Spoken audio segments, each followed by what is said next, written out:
There's something strange about the way we live today. We walk around believing we're free, yet we edit our words before we speak them. We choose our clothes based on what others might think. We shrink ourselves to fit into spaces that were never meant for us in the first place. Marcus Aurelius, the most powerful man in the ancient world, wrote something haunting in his private journal. How much trouble he avoids, who does not look to see what his neighbor says or does. Even an emperor, a man who could command armies and reshape nations, struggled with the weight of others' opinions. This isn't a modern problem, it's a human problem. The fear of judgment follows us like a shadow. We rehearse conversations in our heads, imagining all the ways we might be criticized. We post something online and immediately refresh the page, counting likes as if they were votes for our worth. We live in a perpetual state of performance, constantly adjusting our mask depending on who's watching. But here's what most people miss. The very thing we think will protect us, blending in, seeking approval, avoiding judgment, is slowly suffocating the person we were meant to be. The Stoics understood something profound about human nature. They knew that freedom isn't about avoiding the crowd's judgment. It's about facing it with such inner strength that it can't touch who you really are. They developed practical strategies, battle-tested in the arena of real life, that can help you break free from the invisible chains of others' opinions. These aren't feel-good platitudes. These are 12 Stoic strategies that will help you stop caring what doesn't matter and start focusing on what truly does. Some will make you uncomfortable. All of them will make you stronger. 1. The cost of conformity. Every rule you follow without question is a chain you've willingly put on. Think about your daily choices, the way you dress, the opinions you share, the career path you've chosen. How many of these decisions are truly yours, and how many are inherited patterns you've never examined? We inherit traditions, expectations, and social codes like we inherit eye color, automatically without consent. Your parents wanted you to be successful, so you chose the safe career. Your peer group values certain brands, so you buy them. Your culture says this is normal, and that is weird, so you adjust accordingly. But who decided these rules? And more importantly, why are you still following them?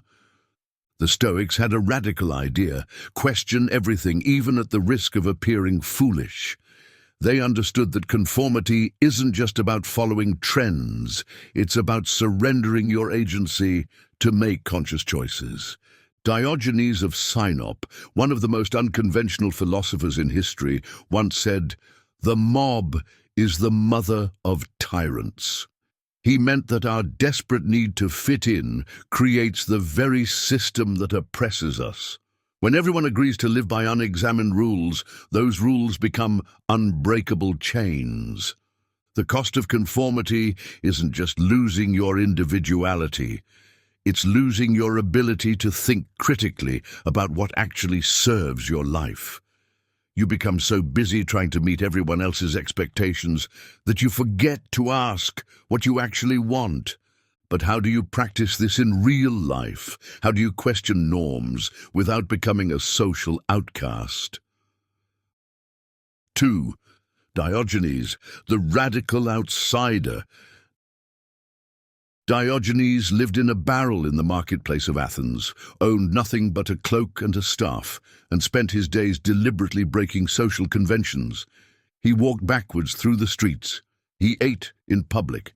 He begged for money from statues to prove the absurdity of social rituals. People called him crazy. He called them slaves. But here's what most people misunderstand about Diogenes. He wasn't rebelling for shock value. Every strange act was a demonstration of freedom, proof that social rules only have power if you give them power.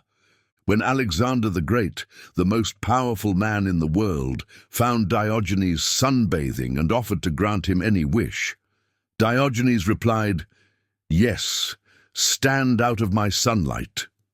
He wasn't being disrespectful. He was demonstrating that external power, wealth, status, others' opinions meant nothing compared to inner freedom. Diogenes understood something profound. The moment you stop caring about looking normal, you start living authentically. You don't have to live in a barrel or eat in the marketplace, but can you say one honest thing today, even if it makes you stand out?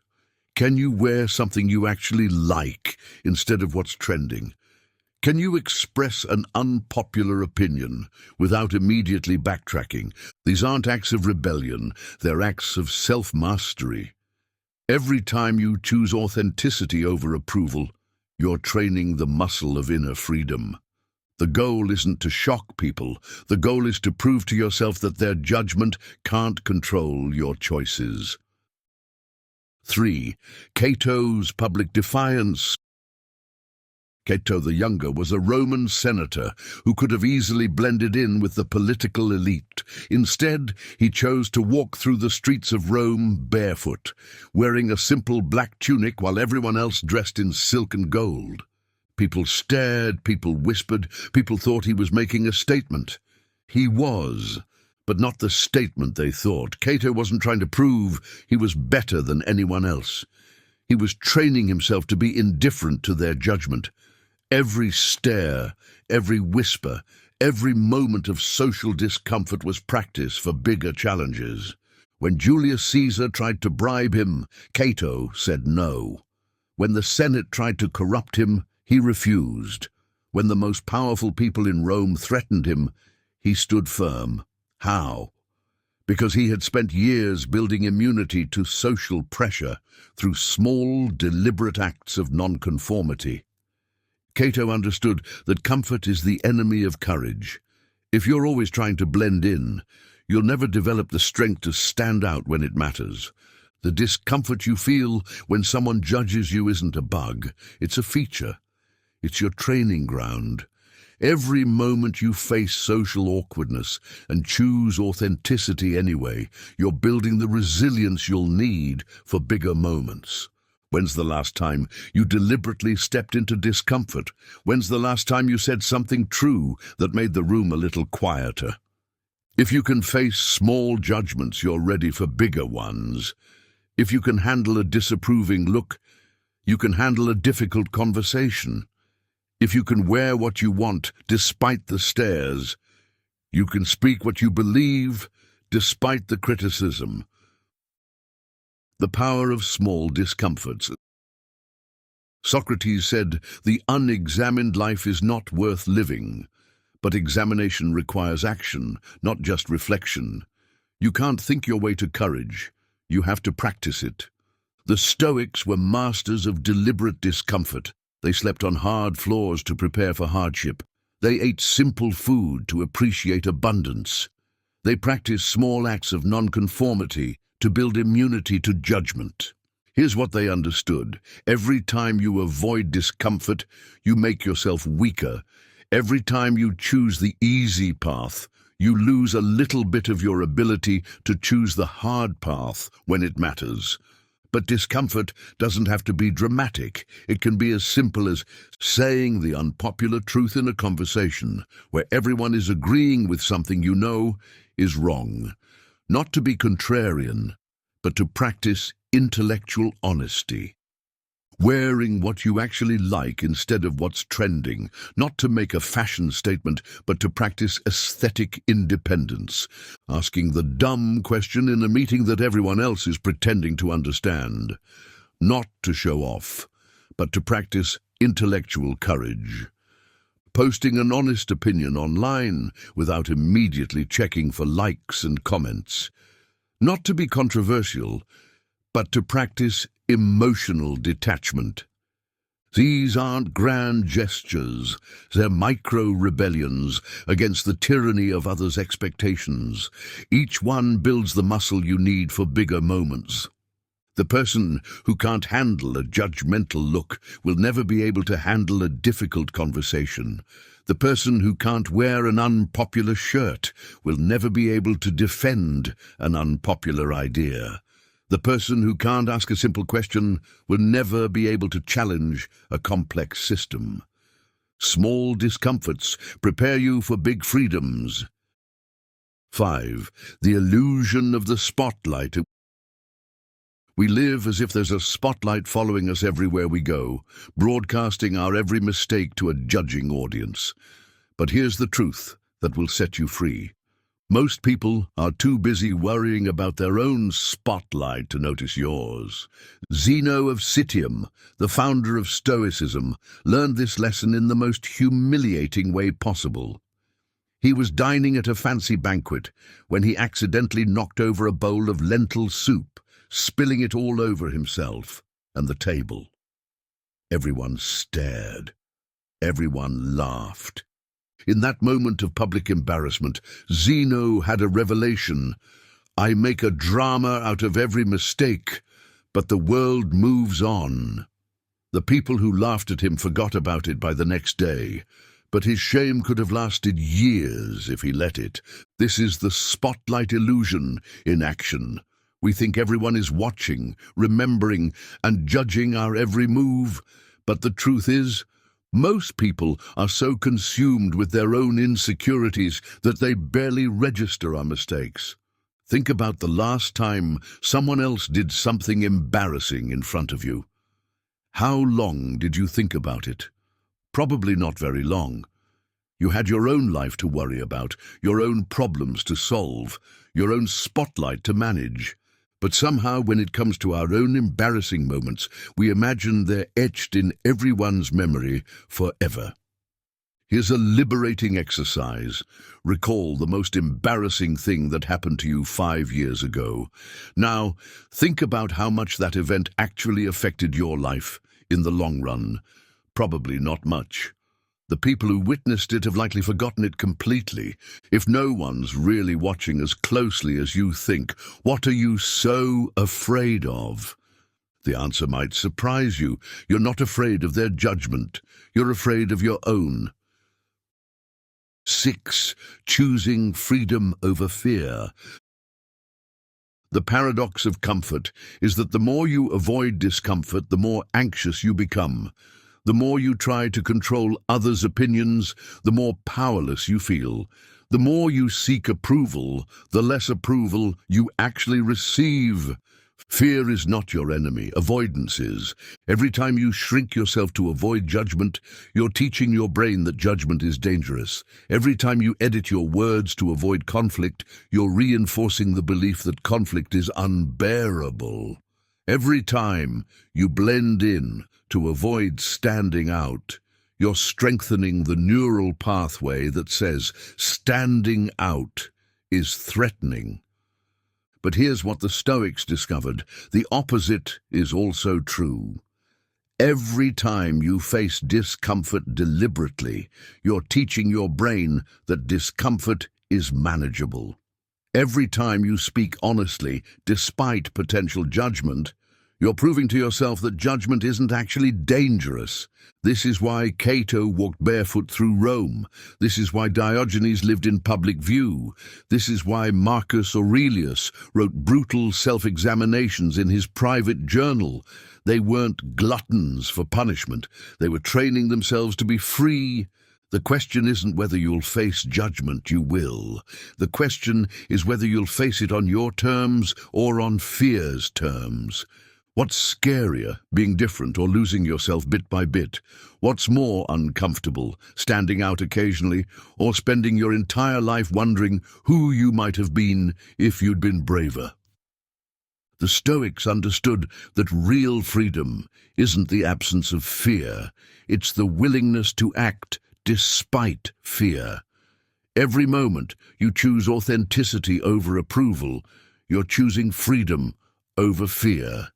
And here's the beautiful irony. The more you stop caring about others' opinions, the more others respect your opinions. The more you stop seeking approval, the more approval comes naturally. The more you stop performing, the more people are drawn to your authenticity. 7. Stop performing, start living. There's a difference between living your life and performing your life. Performance is about seeking approval. Living is about expressing purpose. When you're performing, every choice is calculated. You post the photo that makes you look successful. You share the opinion that makes you seem smart. You tell the story that makes you appear interesting. The performance never ends because the audience is always watching. But when you're living, your choices come from a different place. You post what feels true. You share what you actually believe. You tell stories that matter to you, regardless of how they make you appear. Florence Nightingale understood this distinction. Born into a wealthy Victorian family, she was expected to marry well and live comfortably. Instead, she chose to become a nurse, a profession considered beneath her social status. Her family was horrified. Society was scandalized. She didn't care. Nightingale had heard a calling that was louder than social expectations. She had work to do that mattered more than approval. During the Crimean War, she revolutionized medical care and saved thousands of lives. She didn't do it for applause. She did it because it aligned with her deepest values. This is what living looks like, making choices based on internal compass rather than external expectations. The performer asks, what will they think? The liver asks, what do I believe? The performer seeks validation. The liver seeks alignment. The performer measures success by applause. The liver measures success by integrity. Are you living your life or the one others expect of you? The tragic irony is that performance is exhausting and ultimately unsatisfying, even when it succeeds. You can get all the approval you seek and still feel empty because the applause is for a character you're playing, not the person you actually are. But living authentically, even when it's messy, even when it's judged, even when it's lonely, fills you with something that approval never can. The satisfaction of being known for who you really are. 8. Your voice matters, even if it shakes. Agrippinus was a Roman philosopher who lived under some of the most tyrannical emperors in history. When summoned to court on trumped-up charges, instead of trembling with fear or trying to blend in with the crowd of defendants, he wore a bright red thread sewn into his white tunic. When someone asked him why, he replied, "I am the red thread in a white tunic. I want to be what I am, and to appear what I am." Agrippinus understood something profound. Your voice matters, even if it shakes. Your perspective has value, even if others disagree. Your authentic self deserves to be seen, even if it makes others uncomfortable. But we've been conditioned to believe the opposite. We think our voice only matters if it's confident, polished, and universally accepted. We think our ideas only have value if everyone agrees with them. We think our authentic self is only worth sharing if it fits perfectly into social expectations. This is a lie that keeps you small. Your voice doesn't have to be steady to be important. Your ideas don't have to be popular to be valuable. Your authentic self doesn't have to be comfortable for others to be worth expressing. In fact, the shaking voice often carries more truth than the smooth one. The unpopular idea often challenges assumptions that need challenging. The uncomfortable, authentic self often illuminates blind spots that others can't see. Every great movement in history started with someone who was willing to be the red thread in a white tunic. Someone who was willing to speak up even when their voice shook. Someone who was willing to stand out even when it was scary. The question isn't whether you have something important to say. You do. The question is whether you'll find the courage to say it. Start small. Post an honest opinion without immediately checking for validation. Wear something that expresses your personality rather than your insecurity. Ask the hard question that everyone else is avoiding. Your voice matters, even if it shakes, especially if it shakes. 9. Detaching from applause. Not all opinions are created equal. Not all voices deserve your attention. Not all applause is worth seeking. The Stoics understood that one of the most liberating realizations you can have is this: you get to choose whose opinions matter to you. Your boss's opinion of your work, that matters. It affects your livelihood and professional growth. Your spouse's opinion of your character, that matters. They know you intimately and have your best interest at heart. Your mentor's opinion of your decisions, that matters. They have wisdom and experience you lack. But the stranger who judges your appearance, the internet commenter who disagrees with your post, the acquaintance who thinks your life choices are weird, why should their opinions carry any weight in your decisions? Marcus Aurelius wrote, "Remember that very little disturbs the wise man, for a wise man has learned to despise what he cannot control and to control what he can." You cannot control others' opinions, but you can control how much attention you give them. This doesn't mean becoming arrogant or dismissive. It means becoming selective. It means developing the wisdom to distinguish between feedback that serves your growth and noise that serves your ego. Ask yourself whose voice really deserves your attention, who has earned the right to influence your choices, who actually knows you well enough to judge your character. The answers might surprise you. The list is probably much shorter than you think. Everyone else is just noise. When you detach from applause, something magical happens. You stop performing for the crowd and start living for your values. You stop measuring your worth by external validation and start measuring it by internal alignment. The applause fades, the likes disappear, the comments are forgotten, but your values, your integrity, your authentic self, these are what you take with you, always. 10. Facing fear, the exposure path. Confidence isn't built by waiting until you feel ready. It's built by acting before you feel ready repeatedly until the fear loses its power over you. This is the Stoic approach to fear: exposure, not avoidance. Every time you avoid doing something because you're afraid of judgment, you make that fear stronger. Your brain learns that judgment is dangerous and avoidance is necessary for survival. The fear grows larger and more controlling, but every time you do something despite the fear of judgment, you weaken that fear's hold on you. Your brain learns that judgment is survivable and action is possible even when you're scared. The path forward isn't to wait until you're brave, it's to act while you're scared. Speak up in the meeting even though your heart is racing. Publish your work even though it might be criticized. Take the social risk even though you might be rejected. Wear the outfit even though it might attract stares.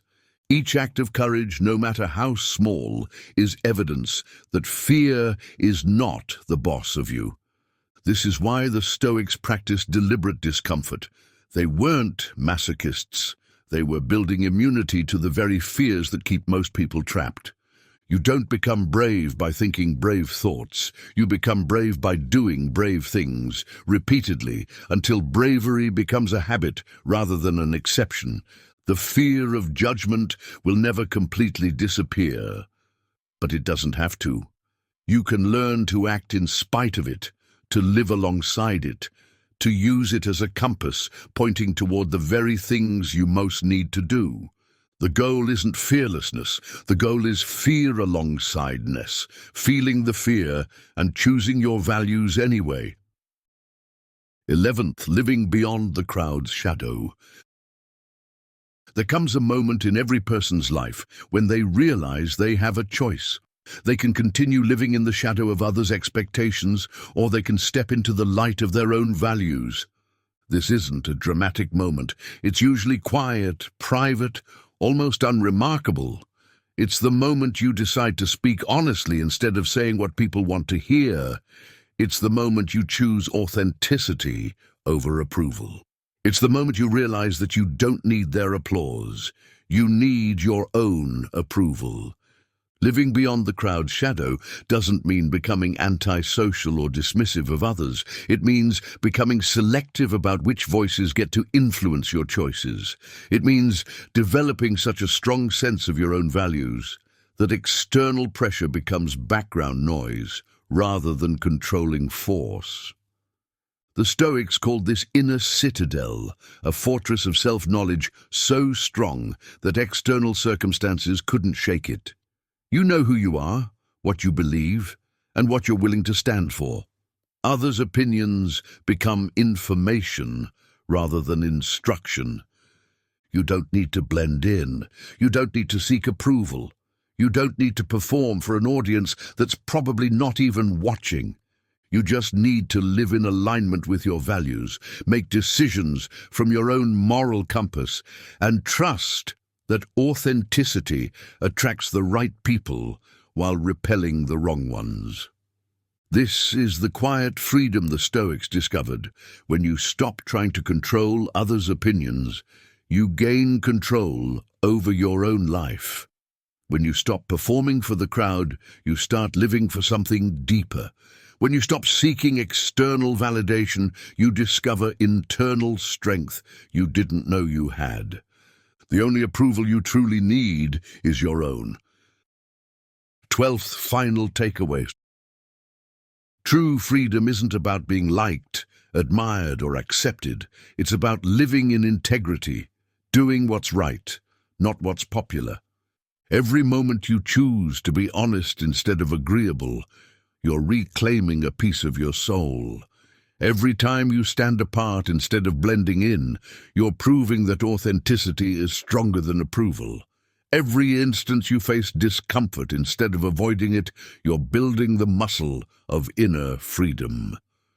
The applause fades, the criticism is forgotten, the likes and comments disappear into the digital void.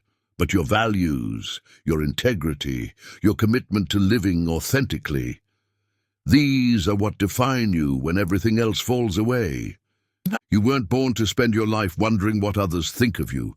You were born to discover who you are when no one else is watching, and then to have the courage to be that person even when everyone is watching. The Stoics understood that the opinion that matters most is the one you have of yourself when you lay your head on the pillow at night. Can you respect the choices you made? Can you be proud of the words you spoke? Can you sleep peacefully knowing you lived with integrity? This is the only approval that lasts. This is the only validation that matters. This is the only applause that echoes beyond the moment. The crowd will always have opinions. The question is, will you let their opinions shape your life, or will you let your values shape their understanding of what's possible?